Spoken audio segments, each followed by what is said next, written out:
கர்த்தருடைய நாமம் மகிமைப்படுவதாக. ஆண்டவரும் அருமை இரட்சகருமாகிய இயேசுவின் நாமத்தினாலே நான் தேவனாக கர்த்தரை ஸ்தோத்தரிக்கிறேன். நாம் கண்களை மூடி ஜெபம் பண்ணுவோமா? என் கண்மலையும் மீட்பருமாகிய கர்த்தாவே, என் வாயின் வார்த்தைகளும் என் இருதயத்தில் தியானமும் உடைய சமூகத்தில் துருதியாய் இருப்பதாக. எங்களோடு பேசும் இயேசுவின் நாமத்தின் பிதாவே. அவன் எடுத்து வாசிப்போம். பிரசங்கி 3ஆம் அதிகாரம், அதுல 12ஆம் வசனத்தை கூட வாசிப்போம். மகிழ்ச்சியா இருப்பதும் உயிரோடு இருக்கையில் நன்மை செய்வதுமையல்லாமல்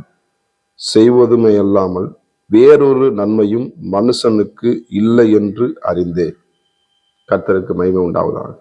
இந்த பூமியில மகிழ்ச்சியா இருப்பதுதான் நல்லதான், சந்தோஷமா இருப்பது நல்லது.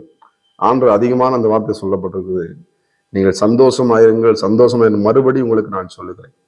மகிழ்ச்சியா இருந்தா நம்ம என்ன பண்ணும்? நம்மளுடைய உறுப்புகள்லாம் நல்லா என்ன பண்ணும்?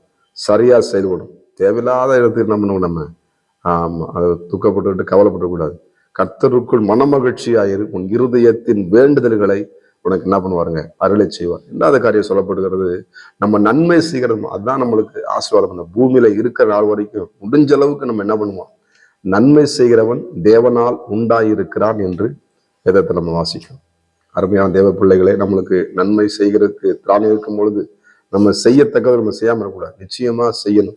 அப்படி செய்யும் பொழுது வானத்தின் பலகணிகளை திறந்து இடம் கொள்ளாமல் போகும் மட்டும் ஆசீர்வதிக்கிற தேவனுடைய கரம் நிச்சயமாய் உங்கள் மேலே, உங்கள் பிள்ளைகள் மேலே, உங்கள் குடும்பத்தின் மேலே, உங்கள் சந்ததியின் மேலே. ஆமே சோதரம் அந்த நீங்க அப்போஸ்தலர் வளர்த்து வாசிங்கன்னா, இந்த கொர்நேலியு உள்ள குடும்பம் பார்த்தீங்கன்னா, இந்த தான தர்மங்கள் அவன் செய்யும் பொழுது கர்த்தர் என்ன பண்ணாரு? அந்த தூதனை அந்த குடும்பத்துக்கு அனுப்பி அவர் அற்புதங்களை செய்கிறார். அந்த குடும்பத்துல திருமண குழந்தை இல்லாமல் இருக்கும் பொழுது அந்த குழந்தை பாக்கியத்தை தேவன் இடத்துல தருகிறத பார்க்க முடியுது. அநேக இடங்களை வாசிக்கும் பொழுது தேவன் அற்புதத்தை பார்க்கும். சில பேர் உலகத்துல பழமொழி சொல்லுவாங்க, தர்மம் செஞ்சா தலை காக்க, எல்லாம் வேதத்துல இழிச்சுதான் என்ன பண்றாங்க எல்லாம் சொல்றாங்க. அப்ப நம்ம தர்மம் சொன்ன நம்ம நன்மை செய்யும் பொழுது சோத்திரம். மற்றவங்களுக்கு ஜெபம் பண்ணா அது நன்மை தான். பைக்ல போகும்பொழுது நம்மள கூட்டி போய் ட்ராப் பண்ணுது, எல்லா காரியங்களும். அதனால பைக்ல இந்த காலத்துல கவனமா கூட்டிப்போம். வேற யாரும் கூட்டி போயிட்டு பிரச்சனையா இருக்கக்கூடாது. ஆண்டோட கேட்கணும். எது நம்ம ஆண்டவர் சமூகத்தை நம்ம கேட்டு செய்யும் பொழுது அந்த நன்மை செய்யறது என்ன பண்றோம்? இன்னைக்கு நம்ம பிச்சை போடுறது இன்னைக்கு எத்தனையோ லிஸ்ட்ல 45, 46, 47 குறிப்புகள் என்ன பண்ணுவான் அந்த மாதிரி எடுக்கிறாங்க. அது நம்ம சரியான நபருக்கு அதை கொடுக்கணும்.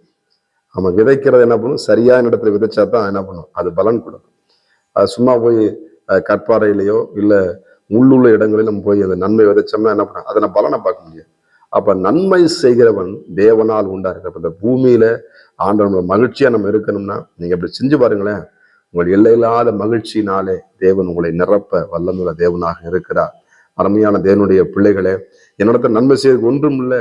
ஜெபம் பண்ணு, அதாவது ஜெபம் பண்ணு மாத்திரம் அல்ல, அவங்களை பார்த்து என்ன பண்ணுங்க? நல்ல வார்த்தைகள் என்ன பண்ணுங்க? நீங்க பேசுங்க. நீங்க பேசும்போதே ஒரு நன்மை தான். அவங்க யாரும் பேசாம இருப்பாங்க, வயசானவங்க இருப்பாங்க. அவங்கள்ட்ட போய் 2 வார்த்தை என் பிள்ளைங்களை அப்படின்னு சொல்லி அந்த குடும்பத்தை பத்தி பேசி தேவனுடைய வார்த்தையை அவங்க சொல்லுங்க. மனுஷன் அப்பத்தினால் மாத்திரம் அல்ல, கர்த்தருடைய ஒவ்வொரு வார்த்தையில என்ன பண்ணுவான்? பிழைப்பான். சோதரன் நீங்க சாப்பிட்ற சாப்பாடுல அவனுக்கு கொஞ்சம் கொடுங்க, நிச்சயமா நீங்கள் ஆஸ்வதிக்கப்படுவீங்க. எத்தனை பேர் இரவு நேரத்துல சாப்பாடு இல்லாம இரவு நேரத்துக்கு போறாங்க. எத்தனை பேர் உணவு இல்லாம மடிச்சு போறாங்க. அவன் நம்ம நன்மை செய்யும் பொழுது தேவனுடைய அந்த கட்டளைகளை நாம் நிறைவேற்றுகிறா இருக்கிறோம். அருமையா தேவ பிள்ளைகளை, இதான் எழுதப்பட்டிருக்கு. அருமையா வசனம் அனுபவம். மகிழ்ச்சியா இருப்பதும் உயிரோடு இருக்கை. நம்ம பூமியில இருக்கிற நாள் வரைக்கும் என்ன பண்ணுது? நன்மை செய்வது அல்லாமல் வேறொரு நன்மையும் மனுஷனுக்கு இல்லை என்று அறிந்தேன் என்று இந்த பிரசங்கி ஒரு ஞானமா அந்த நீதிமொழிகளையும் பிரசங்கி என்ன பண்றாரு? அது எழுதியிருக்கிறார். அருமையான தேவனுடைய பிள்ளைகளே, நாமளும் ஆண்டவருடைய இதயத்தை நம்ம இடம் பிடிக்கணும்னா நம்ம நன்மை செய்யும் பொழுது நம்ம தேவனுடைய பிள்ளைகளா இருக்கிறோம். தேவனுடைய ஆசீர்வாதத்தை பெற்றுக் கொடுக்கிறோம்.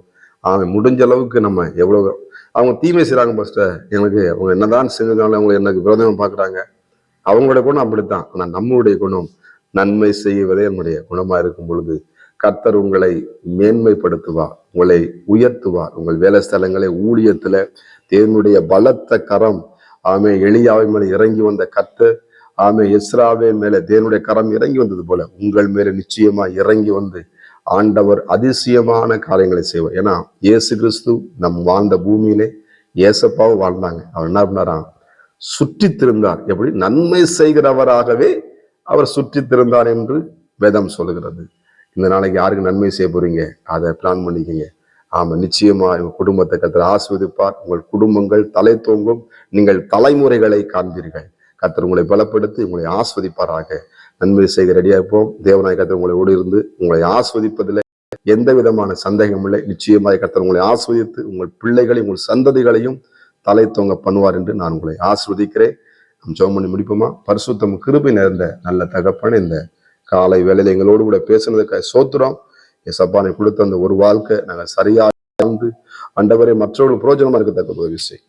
இயேசுவின் நாமத்தின் பிதாவே, ஆமென். God bless you. கர்த்தர் உங்களை ஆஸ்வதிப்பாராக.